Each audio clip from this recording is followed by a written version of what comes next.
Hello friends, welcome to my YouTube channel success life में आप सभी का स्वागत है। स्टोरी अगर पसंद आए तो चैनल को लाइक और सब्सक्राइब ज़रूर करें। चिलचिलाती धूप में 80 वर्षीय जगमोहन जी आते जाते लोगों के आगे बढ़कर अगरबत्ती खरीदने का इशारा करते हुए बोल रहे थे। बेटा, यह अगरबत्ती ले लो, कोई तो ले लो बेटा। सुबह से भूखे पेट 2 अन्न के दाने के लिए तड़प रहा हूँ। अगर अभी नहीं बिकी तो आज फिर से भूखा सोना पड़ेगा। लेकिन लोग उन्हें नज़रअंदाज करके आगे बढ़ रहे थे। सही कहते हैं कि लोग की बदकिस्मती कहीं पीछा नहीं छोड़ता। यही जगमोहन जी के साथ हो रहा था। एक एक पैसे की आमदनी के लिए दिन भर की जद्दोजहद करते समय खुद को धूप में तपतपाते और दिन छिपने के बाद जाकर मंदिर के बाहर बेंच पर सो जाते। कभी कभी इस बेंच पर जगह नहीं मिलती तो सड़क की पटरी पर सोना पड़ता। जगमोहन जी पढ़े लिखे थे, लेकिन बुढ़ापे में कोई काम देता बूढ़ी हड्डियों में इतनी मेहनत करने की जान ही नहीं थी। किसी समय में फर्राटेदार अंग्रेजी में बात करने वाले 4 फैक्ट्री के मालिक और गाड़ियों में घूमने वाले जगमोहन जी आज धूल फांक रहे थे। यह उनके भरोसे का नतीजा था, जो कि वह अपनी ही औलाद पर कर बैठे थे। कहीं से अगरबत्ती लेकर उसे बेचते, लेकिन ज़्यादा कमाई नहीं होती तो जीवन यापन बड़ी मुश्किल से हो रहा था। उनके पैबंद लगे कुर्ते को देखकर उनके भिखारी होने का ही आभास होता था। पुराने दिन याद करके उनकी आंखें भीग जाती थी, लेकिन अब तो दिल की सुनने वाला कोई पास ही नहीं था। एक बार मंदिर में एक महिला खाना बांटने आई और उसने जगमोहन जी को भी खाना दिया। जगमोहन जी एक तरफ गुमसुम आंखें बंद किए बैठे हुए थे और उस महिला के आवाज़ देने पर भी कुछ बोले और ना ही आंखें खोली। तब उसने अपने पति से कहा, I think he is dead. यह शब्द तेजी से जगमोहन जी के कानों में पहुंच गई तो वह एक टक आंखें खोलकर उसको देखने लगे। उन्होंने उसे महिला से तपाक से कहा, I am not dead madam, I am alone and I am refused my children. उनके मुंह से इतनी अंग्रेजी सुनकर वह महिला दंग रह गई और उसने तुरंत अपने पति की तरफ देखा। उसके पति ने कहा, ज़रूरी नहीं प्रिया कि हर भिखारी अनपढ़ हो। यह बेचारे हालात के मारे हैं जो आज यहाँ हैं। उस महिला प्रिया ने जगमोहन जी से कहा, अंकल जी आप इतना पढ़े लिखे हैं तो फिर यहाँ क्यों? जगमोहन जी ने हल्के से मुस्कुरा कर कहा, खाना बदोश पर कौन भरोसा करेगा या नौकरी देगा बेटा। बेइज्जती के सिवा कुछ मिलता ही नहीं। कभी मेरे भी अच्छा वक्त था, लेकिन आज 2 वक्त की रोटी के लिए भी तरस गया हूँ। अगर कोई अगरबत्ती खरीद लेता है तो रोटी मिल जाती है, वरना भूखे पेट सोना पड़ता है। और जब भूख बर्दाश्त नहीं होती तो कचरे में से निकाल कर अपना पेट भर लेता हूँ। इतना कहकर वह अपने मैली कुचैली कुर्ता से आंसू पोंछ रहे थे। उसकी बातों को सुनकर वह महिला ठिठकी हुई सी उन्हें देख रही थी। उसे उन पर तरस आ रहा था और उनके लिए कुछ करना चाहती थी। कुछ सोचकर उनसे कहा, क्या आप मेरे बेटे को ट्यूशन देंगे? उसको इंग्लिश पढ़ा दीजिए। जगमोहन जी चौंक कर उसको देखने लगे। आज तक उनसे किसी ने ऐसी बात नहीं की थी, तो आज भला कैसे विश्वास होता। प्रिया ने दोबारा कहा, अंकल जी जीवन में शुरुआत करने का कोई सही समय नहीं होता। जब जागो तभी सवेरा। हो सकता है कि आप इसमें आपका कुछ अच्छा छिपा हो।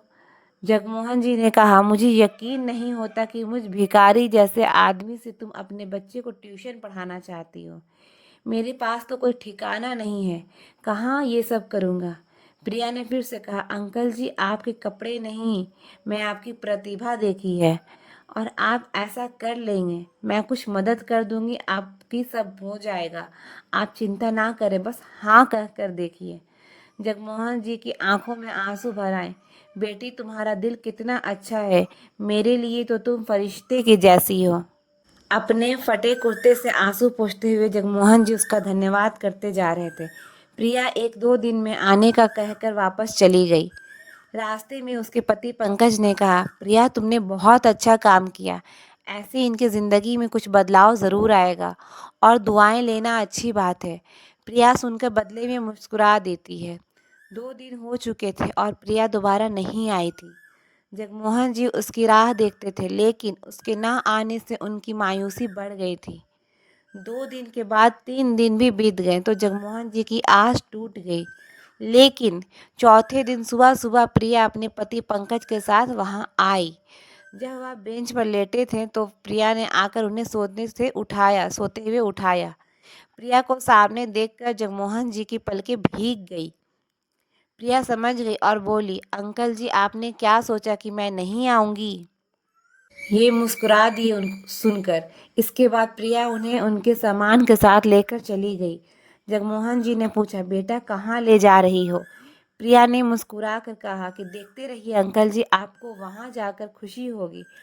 पंकज ने जाकर जहाँ कार रोकी वहाँ जगमोहन जी ने देखा तो चौंक गए, क्योंकि यह एक वृद्ध आश्रम था। प्रिया पंकज के साथ उन्हें लेकर अंदर चली गई।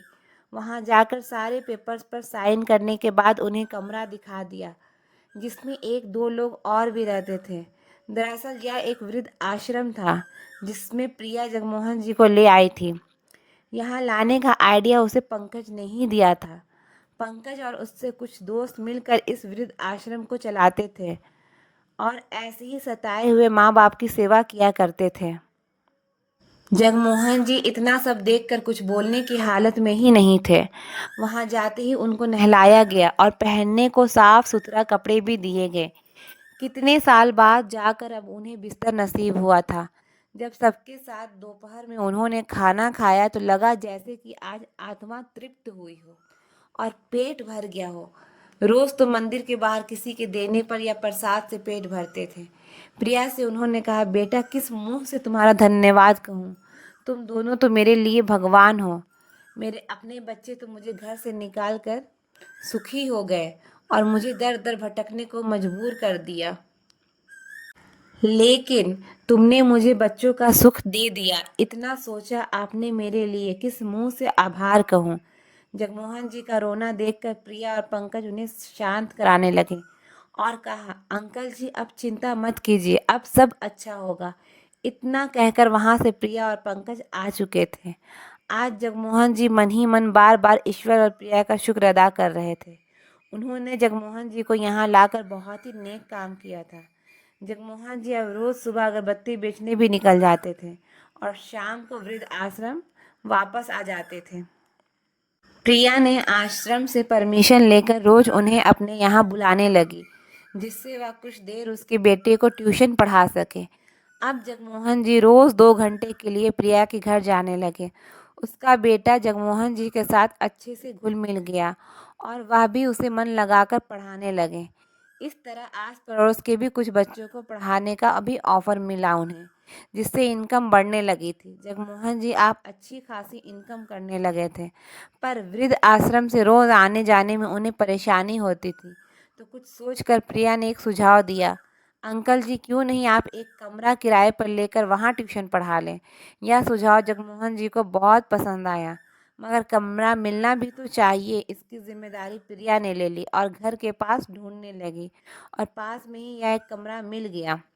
तो अब जगमोहन जी वृद्ध आश्रम से आकर वहाँ ट्यूशन पढ़ाने लगे।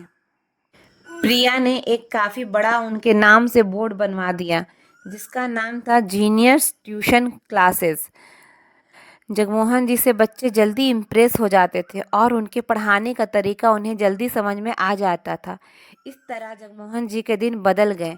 अब वह एक अच्छे ट्यूशन टीचर बन चुके थे, जिनका अपने आसपास नाम भी हो गया था। 10वीं क्लास तक के बच्चे उनके पास आने लगे तो इन्होंने आश्रम छोड़ दिया और किराए के घर में अकेले रहने लगे। इतना खर्च अब वह स्वयं अपने लिए कर सकते थे। कभी कभी आश्रम जाकर अपने साथियों से मिल आते थे और उनके लिए वहाँ कुछ पैसे भी दे आते। अब वक्त बदल चुका था और इसका पूरा श्रेय और प्रिया को देते थे। अब बच्चे खूब आते थे और जगमोहन जी को भी पढ़ाने में आनंद आता था। इंग्लिश की क्लासेस के लिए तो उनका नाम हो गया था। एक बार उनके फ़ोन की घंटी बजी, पर जब फ़ोन उठाते ही उन्होंने हेलो कहा तो उधर से प्रिया की आवाज़ आई, हेलो अंकल जी, आज संडे है और मैं छोले भटूरे बनाई हूँ आपके लिए, लेकर आ रही हूँ। प्रिया वहाँ कुछ ही देर में पहुँच चुकी थी और एक बैच ख़त्म होने के बाद जगमोहन जी ने प्रिया का लाया खाना खाया और उनकी आंखें भीग गई। उन्होंने कहा, बेटा तुम कितनी मन से लाई हो और तुमने यह बात बहुत अच्छा बनाया है। कितने सालों बाद ऐसा खाना खा रहा हूँ जो मेरी पत्नी ही बनाया करती थी। इतना तो अपने भी नहीं करते, तुम कितना करती हो बेटा। प्रिया ने कहा, कोई बात नहीं अंकल जी, जब दिल करे बता दिया कीजिए, मैं बना दूंगी। इसके बाद प्रिया चली गई थी, लेकिन प्रिया का व्यवहार उनके दिल में जगह बन गया था। उन्हें अपने दिन याद आने लगे और वह आंखें बंद किए यादों में खो गए। वह इस वक्त में पहुंच गए जब उनकी पत्नी का स्वर्गवास हुआ था। स्वर्गवास हुए 3 दिन हुए थे। उनके बहू बेटे जब आपस में बात कर रहे थे तो इत्तेफाक से उनके कानों में उनकी बातें पड़ गई, जिन्हें उन्होंने थोड़ा रुक कर सुन लिया था। आरती अमित से कह रही थी, अमित पापा का ख्याल कौन रखेगा? तुम तो दिन भर रहोगे नहीं, पापा के काम कौन करेगा? मेरी भी लाइफ है, मुझे भी तो कहीं जाना होता है। अमित ने सुनकर कहा, मैं भी यही सोच रहा हूँ, कुछ तो आइडिया निकालना पड़ेगा। आरती ने तपाक से कहा, जल्दी आइडिया निकालो, नहीं तो मैं घर छोड़कर चली जाऊंगी। अमित ने उसे मनाते हुए कहा, ओके बाबा, फिक्र मत करो, मैं सोचता हूँ कुछ। यह आपस की बातचीत जगमोहन जी को इतना समझ आ गई थी कि अब उनके साथ कब क्या हो कह नहीं सकते, लेकिन फिर भी उन्होंने वक्त पर छोड़ दिया था, क्योंकि अपने बेटे पर भरोसा था। धीरे धीरे करके 13वीं तक सारे मेहमान जा चुके थे और अब घर में दिन भर आरती और जगमोहन जी रहते थे। अमित शाम तक ऑफिस में ही रहता था, पर जब वापस आता तो आरती मिन में की बातें किया करती। आरती जगमोहन जी से कभी ठीक से बात नहीं करती थी और बेहुदा जवाब देना उसकी आदत हो गई थी। झगड़े के डर से जगमोहन जी ने कई काम खुद से करना शुरू कर दिया। कभी सब्जी लाकर दे देते तो कभी बर्तन धोकर रख देते, यहाँ तक कि अपने कमरे की साफ सफाई खुद ही करते थे। लेकिन इतना करने के बाद भी आरती उनकी बुराई करते थक नहीं रही थी। आरती ने एक दिन कहा, अमित आज पड़ोस की औरतें पापा के बारे में कितना कुछ कह रही थी। अमित ने पूछा तो आरती ने कहा, वह वही लोग बता रही थी कि पापा जी पार्क जाकर औरतों को घूर कर देखते हैं और बात करने की कोशिश करते हैं। कभी उनके कपड़ों पर निगाह डालते हैं तो कभी चेहरे पर। मम्मी के जाने के बाद पापा अजीब हो गए हैं। मुझे तो सुनकर बहुत शर्म आई। यह सुनकर अमित का गुस्सा 7वें आसमान पर चढ़ गया और जगमोहन जी के कमरे में जा पहुंचा और उन्हें मारना शुरू कर दिया। जगमोहन जी बेचारे दर्द से दिल मिल कर रहे थे और आरती खड़ी मुस्कुरा रही थी। मारते मारते उसने कहा, कल से आप पार्क नहीं जाएंगे, हमारी बेइज्जती बहुत हो गई, अब नहीं चाहिए। जगमोहन जी उसका कहना समझ ही नहीं पाए और बार बार पूछते रहे, लेकिन अमित ने उन्हें सुबह पार्क जाने के लिए सख्त मना कर दिया। लेकिन ऐसा करना आरती को पसंद नहीं आया, क्योंकि उसे जगमोहन जी को 2 घंटे घर से बाहर भेजना ही था और इसीलिए उसने अमित के जाने के बाद फिर से उनको टहलने पार्क भेज दिया। उसने कहा कि अमित को नहीं बताएगी।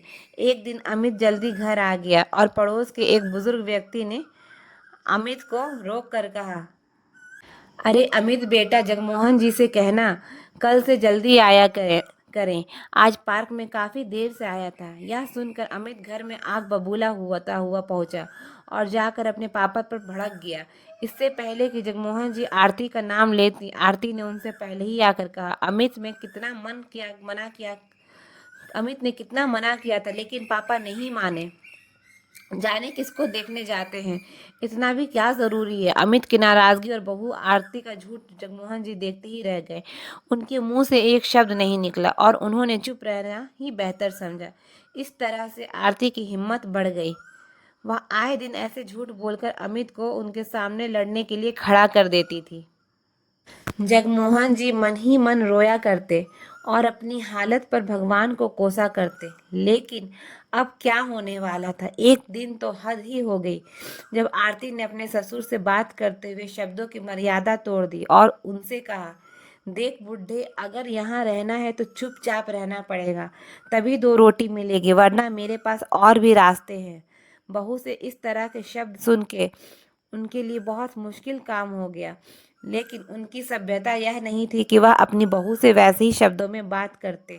सो चुप ही रहे, लेकिन अपनी बद से बदतर हुई हालत पर भगवान से अपने पास बुलाने की प्रार्थना किया करते थे। इस पर भी आरती कहती, भगवान इतनी जल्दी थोड़ी बुलाएगा तुझे बुढ़े, अभी तो हमारी छाती पर तुझे और भी मूंग दलने हैं। जगमोहन जी ने मन में कहते हैं, हे भगवान, ऐसा सुनने से पहले मुझे बुला क्यों नहीं लिया। अब मैं अपनी मौत ही मांगता हूँ। मांगने की दुआ भी खुलकर नहीं मांगता। एक बार खाने में नमक कम था तो जगमोहन जी उठकर किचन में नमक लेने चले गए और नमक का डब्बा ढूंढने लगे, जिससे ऊपर से एक डिब्बा गिर पड़ा और उसमें रखे लड्डू जमीन पर गिर पड़े। आवाज सुनकर आरती भाग कर आई तो देखती है, उसने आंखें निकाल कर कहा, तो यह लड्डू चुराए जा रहे हैं। अमित को दिखाऊंगी कि तुम्हारा बाप कैसे चोरी करता है, पकवान कैसे मुंह लगे हैं इसके। जगमोहन जी ने कहा, नहीं बेटा, मैं तो नमक लेने आया था, सब्जी में जरा कम लगा तो लेने आया। आरती के शब्द से जगमोहन जी की बात सुनकर और भी बेहूदे हो गए और उसने कहा, अच्छा, तो बुड्ढे को मेरे खाने में नमक भी कम लगने लगा है। इसके नखरे तो देखो, कुछ काम नहीं बल्कि मिठाई के लिए झूठ बोल रहा है। काम का ना काज का, दुश्मन अनाज का। जगमोहन जी ने कहा, नहीं बेटा, मैं तो खाना भी नहीं खाया, चाहो तो जाकर देख लो कमरे में। लेकिन आरती अब सुनने वाली नहीं थी और उसने गुस्से में कमरे में जाकर उनका खाना उठाकर बाहर फेंक दिया। तो जगमोहन जी उसकी यह हरकत देखते ही रह गए और बेहद दुखी मन से जाकर बैठ गए। आरती की हरकत ऐसी होते जा हुए भी वह किसी से कह नहीं सकते थे, बल्कि उनके पास तो कोई सुनने वाला भी नहीं था। आज उनका दिल बेतहाशा जर्जर रो रहे थे, लेकिन यह जानते थे कि आरती अभी यही नहीं रुकेगी। अभी शाम को अमित के आते ही उसके कान भी भरेगी और फिर वह भी बाप पर ही आग बबूला होगा। जब अमित शाम को घर आया तो ऐसा ही हुआ। आरती ने जगमोहन जी के बारे में कहना शुरू कर दिया, अमित, तुम्हारे पापा चोरी करते हैं, यह तो आज मैंने देख लिया। मैं समय पर पहुंच गई तो पता चल गया। उस पर उन्होंने भी झूठी बोला, मिठाई खाने के लिए इतने बहाने बनाए। अमित चुपचाप बैठा रहा और जगमोहन जी चुपके से पर्दे की आड़ से उसकी बातें सुनते रहे। अमित को कुछ ना बोलना देखकर जगमोहन जी को राहत हुई। उन्हें लगा कि आज अमित ने आरती की बात पर भरोसा नहीं किया है। यह देखकर उन्हें आज बहुत अच्छा लगा। अगले दिन रविवार के कारण अमित घर पर ही था। उसने सुबह उठते ही जगमोहन जी से कहा कि पापा, कहीं जाना है, थोड़ा घूम कर आते हैं, आप तैयार हो जाओ। जगमोहन जी खुशी खुशी नहा धोकर तैयार हो गए। आज उन्हें अमित बहुत अच्छा लग रहा था। 10 बजे तक तीनों लोग घर से निकल गए। आज अमित ने कार में उन्हें साथ आगे बैठने को कहा, जिस पर उन्होंने आरती की तरफ देखकर मना भी किया और कहा, बेटा, बहू को बैठाओ, मैं पीछे ठीक हूँ। लेकिन अमित माना नहीं और उन्हें आगे को सीट पर बैठने पड़ा। अमित का यह बदलाव स्वभाव उन्हें बहुत खुशी दे रहा था और आज वह खुशी से कोई पुराना गीत भी गुनगुना रहे थे। 2 घंटे तक कार चलाने के बाद अमित उन्हें एक मंदिर पर ले गया, जहाँ काफी भीड़ थी। लाइन में लगने पर जगमोहन जी आगे थे और वह लोग पीछे थे। दर्शन करने के बाद जब जगमोहन जी ने पीछे मुड़कर देखा तो दोनों में से कोई नहीं था। काफी भीड़ होने के कारण वह 1 घंटे तक आने जाने वाले में उन्हें ढूंढते रहे, लेकिन अमित और आरती वहां नहीं थे। धीरे धीरे शाम हो गई और दिन छिपने लगा। मंदिर में भीड़ काफी कम थी और अब तक वह समझ चुके थे कि उनके साथ क्या हुआ है। इससे पहले वह खुद को भीड़ में बिछड़ा हुआ ही मान रहे थे। 2 दिन, 3 दिन और फिर महीना बीत गया, मगर अमित देखने तक नहीं आया। यह मंदिर उनके शहर से दूर एक गांव में था। घर वापस कैसे जाना है इसका भी पता नहीं था और ना ही जाने के लिए पैसे थे। मंदिर के बाहर बैठे रहे और कोई कुछ खाने को देता तो उसे ही गुजारा करते रहे। एक बार किसी ने घर जाने के लिए भी कहा तो उन्होंने मना करते हुए कहा, जिन्होंने आज तक मुड़ कर नहीं देखा वह मुझे घर में बर्दाश्त नहीं कर पाएंगे। घर लौटकर अपने ही औलाद के हाथों और बेइज्जत नहीं होना चाहता। किसी ने अगरबत्ती बेचने को कहा तो वह काम पेट भरने के लिए करने लगे और आप अपने घर वालों का अत्याचार भुलाए नहीं भूल पाए थे। जगमोहन जी के फोन की बेल बजी तो वह जैसे नींद से जागे और फोन की तरफ देखने लगे। जाने किसका फोन था, लेकिन कई बार बजा तो उठा लिया। किसी ने उन्हें अपने यहाँ बतौर गेस्ट के लिए आमंत्रित किया था। जो कि एक वृद्ध आश्रम था। इस व्यक्ति ने फोन पर कहा, सर आप समाज के लिए प्रेरणा हैं और जिंदगी कहीं भी शुरू की जा सकती है। इस जिंदा दिली की आप मिसाल है। अगर हमारे यहाँ आकर कुछ बोलेंगे तो बुजुर्गों में नया जोश भर जाएगा। जगमोहन जी ने कहा कि मैं एक साधारण सा इंसान हूँ और यह सब औरों की मदद का नतीजा है। लेकिन वह व्यक्ति नहीं माना और उसने जगमोहन जी को मना लिया। 2 दिन बाद उन्हें इस पते पर जाना था। इसके लिए उन्होंने प्रिया और पंकज को भी साथ जाने के लिए कह दिया था। 2 दिन बाद 3 लोग एक साथ वहां समय पर कार्यक्रम शुरू होने से पहले पहुंच चुके थे। काफी लोग वहां आए हुए थे और कुछ लोगों को दूसरी जगह से भी मेहमान के तौर पर बुलाया गया था। सबसे आगे बैठे जगमोहन जी खुश थे और प्रिया को भी उन पर गर्व हो रहा था, क्योंकि यह सब उन्होंने उनकी वजह से ही हो रहा था। उन लोगों ने ही जगमोहन जी को नई जिंदगी दी थी। सबसे पहले उन्हें स्टेज पर सम्मानित करने के लिए बुलाया गया, जिसके लिए बैठे लोगों में से एक व्यक्ति को गुलदस्ता देने के लिए बुलाया गया। उसे आते देखकर जगमोहन जी का चेहरा तन गया। सामने से आने वाला व्यक्ति उनका बेटा अमित था और सामने दर्शकों में बैठी उसकी पत्नी आरती भी उन्हें इसी समय नजर आ गई। अमित उन्हें इस तरह से सामने देखकर चौंक गया, लेकिन अब कुछ नहीं कर सकता था। बुझे चेहरे से वह जगमोहन जी को गुलदस्ता देकर वापस जाकर आरती के साथ बैठ गया और जगमोहन जी खुद पर गर्व करते हुए काबू किए खड़े रहे और इन दोनों को खुसर फुसर करते भी देखते रहे।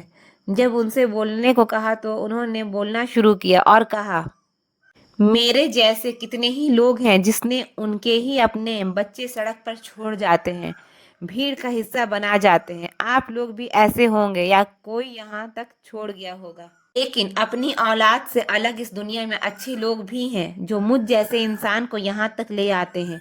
उम्र के उस पड़ाव पर यह सब मुश्किल था। अगर मेरा साथ उस दिन मंदिर के बाहर खाना बांटने आई प्रिया ने नहीं किया होता तो मेरा विश्वास है कि दुनिया में अच्छे लोग भी हैं।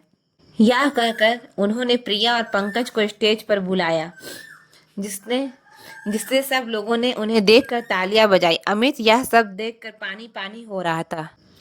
बोलते हुए बार बार जगमोहन जी की नजर उस पर जा रही थी, मगर वह नजर चुरा लेता था। नजर मिलाने की उसमें हिम्मत ही नहीं थी।